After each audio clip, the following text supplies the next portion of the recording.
Ya, Assalamualaikum warahmatullahi wabarakatuh. Kembali di Safaris Imunologi ya. Kali ini kita melanjutkan pembahasan mengenai imunologi dasar ya, sampai ke molekul penyusun sistem imun ya. Dan kali ini topik kita adalah sitokin ya. Nanti yang kita bahas adalah apa yang dimaksud dengan sitokin ya, kemudian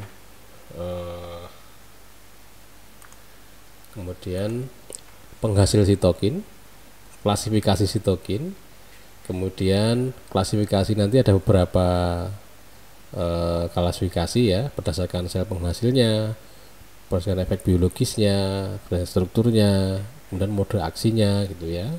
Kemudian yang kita bahas selanjutnya adalah cara sitokin menjangkau sel ya.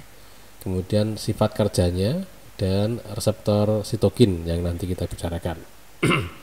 Kita mulai saja apa yang dimaksud dengan sitokin ya. Jadi sitokin itu adalah protein dengan ukuran yang kecil ya, kira-kira 80 kilodalton.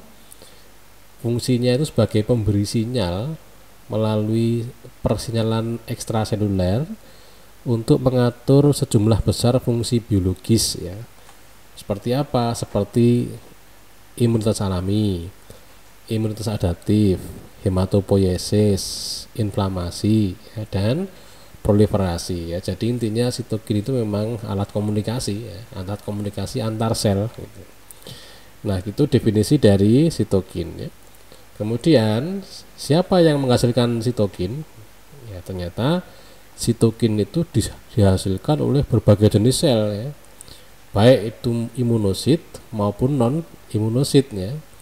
Imunosit itu misalnya apa? Misalnya sel T, sel B, makrofag ya. Kalau yang non imunosit itu misalnya fibroblast ya, misalnya sel epitel misalnya ya. Nah, kenapa dia dihasilkan sitokin ya, karena memang sitokin ini seperti yang tadi saya jelaskan ya, ringkasnya itu sitokin itu adalah alat komunikasi antar sel gitu ya. Nah, ini penghasil sitokin ya. Jadi karena dia sebagai alat komunikasi antara sel ya, sebenarnya semua sel itu bisa menghasilkan sitokin ya, baik dia imunosit maupun non imunosit gitu. Nah, kita lanjutkan. Nah, sekarang klasifikasi sitokin ya. Nah, ini berdasarkan sel penghasilnya ya. Ini klasifikasi yang sudah lama ada ya. Nah, yang ada dua, limfokin dan monokin ya. Kalau limfokin itu sumbernya dari limfosit, artinya sitokin ini dihasilkan oleh limfosit ya. Sedangkan monokin itu adalah sitokin yang dihasilkan oleh monosit ya. Nah, ini lama diterima ya, cuma seiring dengan perkembangan zaman ya kan, sitokin tidak hanya dihasilkan oleh imunosit ya. Nah, sehingga ini menjadi kurang relevan ya. Cuma istilah ini kadang-kadang dimunculkan ya, bahwa untuk menunjukkan bahwa sumbernya itu dari limfosit atau dari monosit ya. Kita lanjutkan. Ini klasifikasi sitokin berdasarkan efek biologisnya ya, dalam hal apakah dia nanti menimbulkan peradangan atau tidak ya.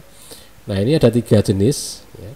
Yang pertama adalah proinflamasi, artinya sitokin yang memicu atau mendukung terjadinya peradangan atau inflamasi. Misalnya interleukin 1, TNF alfa, interleukin 12 ya, interferon itu bisa sebagai proinflamasi atau mendukung atau memicu terjadinya inflamasi atau peradangan. Yang kedua adalah antiinflamasi. Ya, jadi ini kebalikan dari inflamasi. Jadi kalau antiinflamasi itu menurunkan atau menghambat terjadinya inflamasi. Misalnya interleukin 1 reseptor alfa, interleukin 10 ya, transforming growth factor beta. Nah, ini antiinflamasi efek biologisnya itu.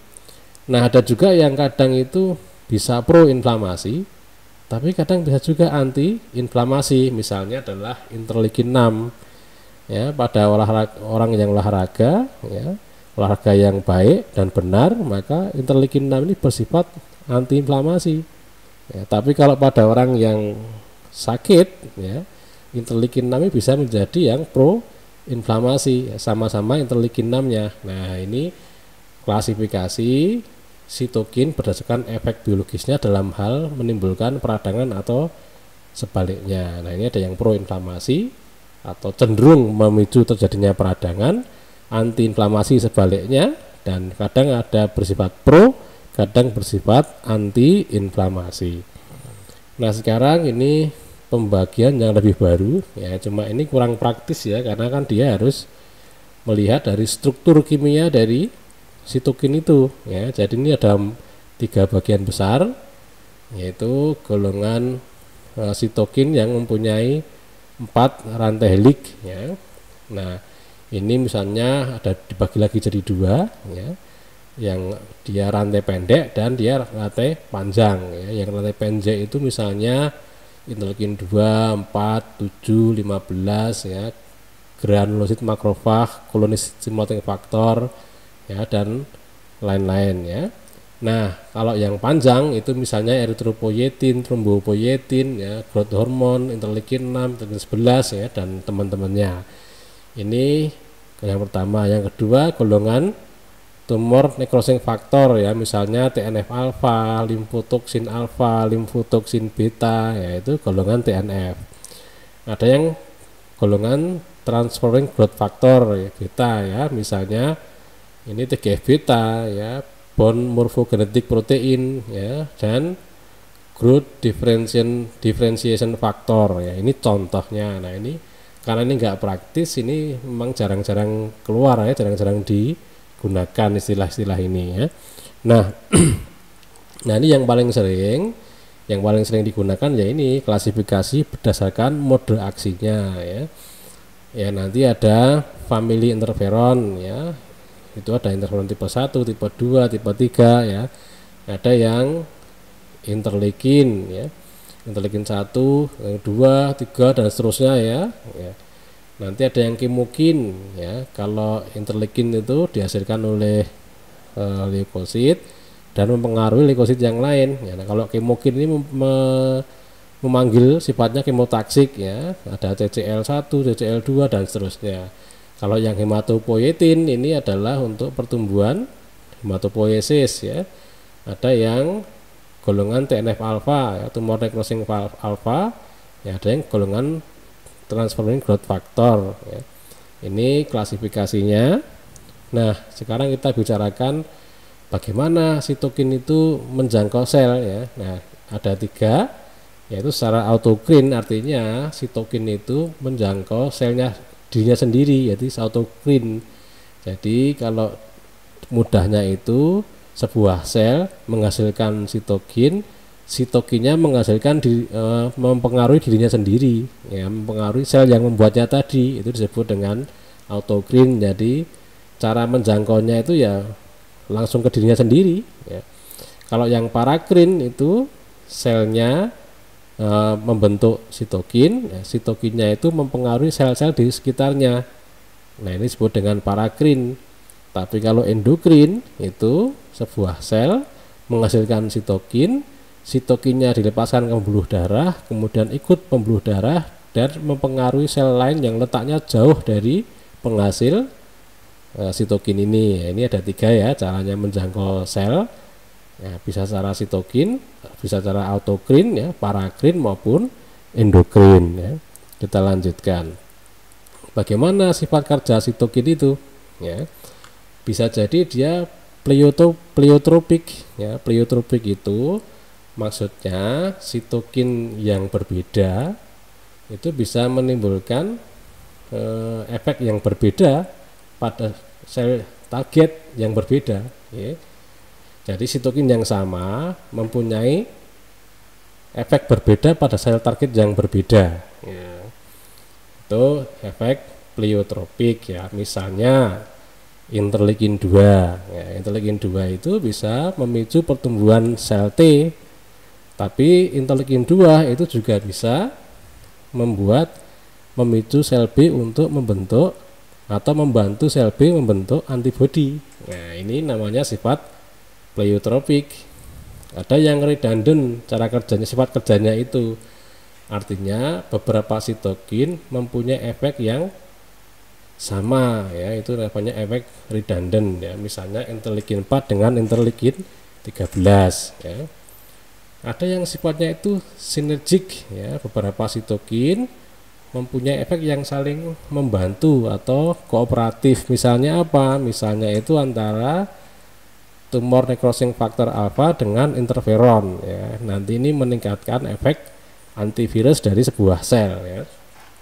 Nah, contoh lagi malah ada yang antagonistik, yaitu sitokin yang menghambat sitokin yang lain ya. Misalnya apa? Misalnya interleukin 1 dengan interleukin 1 reseptor alfa. Nah, itu punya efek yang saling berseberangan ya, yang satu sifatnya proinflamasi, yang satu sifatnya anti inflamasi ya. Ada juga yang kaskade induksi. Jadi contohnya itu begini, misalnya ada orang terkena paparan sinar ultraviolet. Nah, paparan ultraviolet itu memicu pembentukan prostaglandin di kulitnya. Nah, prostaglandin itu akan memicu pembentukan interleukin 4 oleh sel-sel kulit ya. Interleukin 4-nya akan memicu pembentukan interleukin 10. Nah, itu namanya kaskade. Jadi dari sitokin yang satu memicu pembentukan sitokin yang lain. Nah, ini sifat kerja sitokin bisa pleiotropik ya, satu sitokin bisa menimbulkan efek yang berbeda pada sel target yang berbeda ya. Kalau redundant itu berarti beberapa sitokin tapi efeknya sama ya. Sedangkan sinergis itu beberapa sitokin mempunyai efek yang saling membantu ya. Sedangkan antagonistik berarti satu sitokin sifatnya menghambat sitokin yang lain. Nah, kalau kaskade induksi atau induksi kaskade itu berarti satu sitokin nanti memicu pembentukan sitokin yang lain, memicu pembentukan sitokin yang lain dan seterusnya. Nah, ini sifat kerja dari sitokin ya. Nah, ini reseptor sitokin ya. Jadi untuk bisa melakukan aksinya ya, mempengaruhi sel yang lain, maka sitokin itu terlebih dulu harus nempel pada reseptornya ya. Kalau nggak nempel di reseptornya, maka sitokin ini tidak bisa bekerja apa-apa, tidak bisa mempengaruhi sel ya.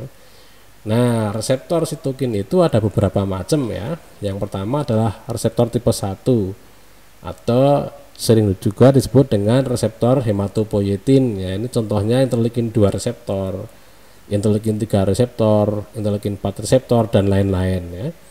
Ada juga yang tipe 2 atau reseptor interferon. Ada yang interferon gamma reseptor, interferon alfa reseptor ya. Nah, ini contoh yang tipe 2. Ada yang reseptor tipe 3 atau reseptor TNF, misalnya TNF reseptor 1, 2 gitu ya. Ada juga yang tipe 4 atau imunoglobulin superfamily reseptor ya. Misalnya interleukin 1 reseptor ya. Ada juga yang TGF family reseptor, misalnya TGF beta reseptor. Nah, ini reseptor dari sitokin ya. Nah, terima kasih, itu dulu yang bisa saya sampaikan. Nah, mulai setelah ini nanti kita akan bahas satu-satu dari jenis sitokin tadi ya, untuk pendalaman lebih lanjut tetapi tetap dalam koridor imunologi dasar. Assalamualaikum warahmatullahi wabarakatuh.